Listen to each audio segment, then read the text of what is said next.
It's crazy to see how far we've come, both as a country and as people. Sometimes we get too caught up in our day-to-day life and we forget to appreciate the things we never had to live without.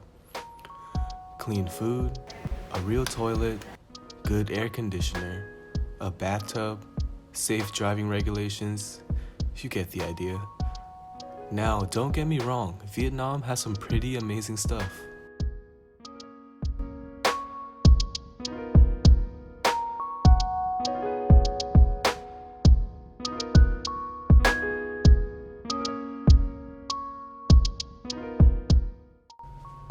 Fleeing to a country like America where your life is good, you forget the struggle you left behind. Last month, I had the opportunity to travel to the motherland to meet family and observe a glimpse of what life in Vietnam is really like. By Vietnam, I mean mostly Ho Chi Minh City or Saigon and Phang Thiet because that's where I spend most of my time.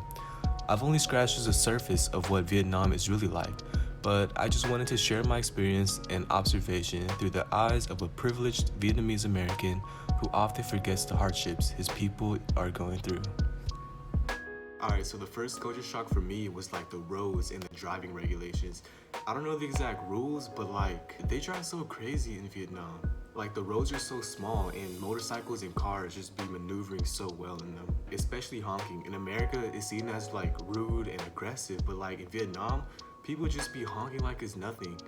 They honk just to let cars know that they're crossing the road, so it's like nice of them. But I haven't seen any major accidents, so I guess it's working out for them. And most people there, in their houses, they have like a business that they do. Some buy raw ingredients and they make food, and they buy tables and chairs and chopsticks, spoons and everything, and they make their house like their own restaurant. At night they would sleep there, but in the daytime they would just sell and cook, and that's how they made their living. It feels like if we did that here in America, that'd be like illegal and you have to deal with like taxes and stuff, but I don't know if that's the same way in Vietnam, but I don't think so because everyone there does it. I don't know, I just think it's so cool how everyone there is like a business owner and they do their own stuff. It might not sound interesting to some people and you might like look at it and be like, they're self-employed, yeah, but they're still broke. But I don't know, I think it's super cool. So in Vietnam, they have these things called joyas, which translate directly as dirty market, but they're essentially just people who sell like raw meat, raw fish, vegetables, cooked things, soups, desserts, and everything. But the twist here is that they're all outside and it's hot with no air conditioner, and the smell of the raw meat and the sweet desserts and the plastic from like products, it just makes for an awful stench. But despite that, people who sell here, they get up every day in the morning and they take what they got to sell and they set up shop out here. It does not sound fun at all, but it's the last thing that these people can do to like make money. So they're forced to wake up every day in the morning, stand and sell in these hot conditions, and it's just like, you look at it, and these people are so desperate to sell their things. Every time you walk past a corner, they're like, oh, come buy this, con ơi đến mua này, and all that stuff, and you just feel bad, and you want to, but you don't really want it. But sometimes you just gotta buy anyways because you're weak and you fall for their sad sales tactics.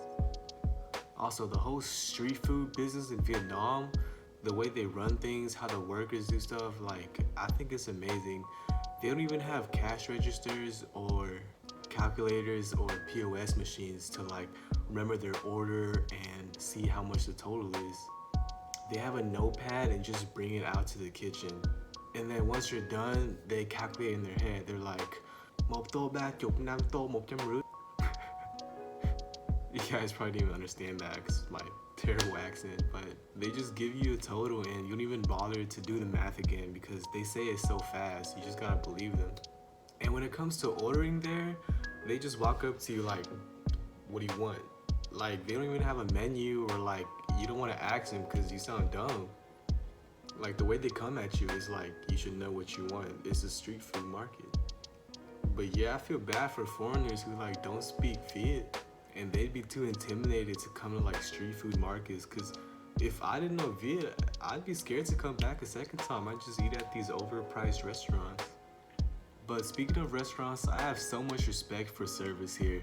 They run up these floors up and down in flip-flops carrying like hot water and like lettuce in their hands. Like I was a server for a self-serve sushi bar and like that is nothing to what these servers go through, and I know they don't get paid much.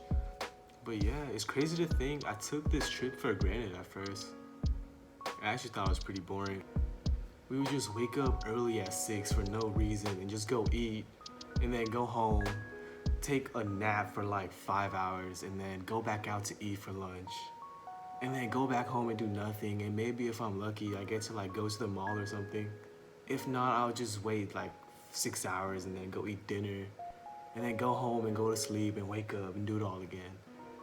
But now thinking back, it's pretty fun. I got to see some crazy things, see how my parents were, like their personality, meeting relatives that I haven't met in 3 to 4 years. They're like, oh, you're so tall, you're so handsome. But yeah, I guess it left me with a lot of wisdom that I could take home and work harder knowing that people out there are like struggling and stuff.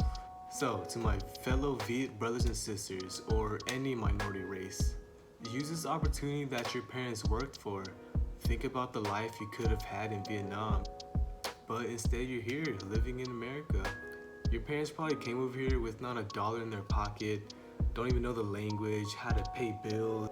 They probably don't even know how taxes work, how do you open a bank account, but they were still able to do it. Got a job, bought a house, raised a family, and now they're passing on the torch to us. So seize this opportunity, dream big, and leave a legacy behind, not just for yourself, your parents, but for your country. And it's always good to take a trip back once in a while to see the struggle you left behind, and it could ignite your fire even more. And that's all from me. Hope you guys enjoy. I might make more videos. Who knows?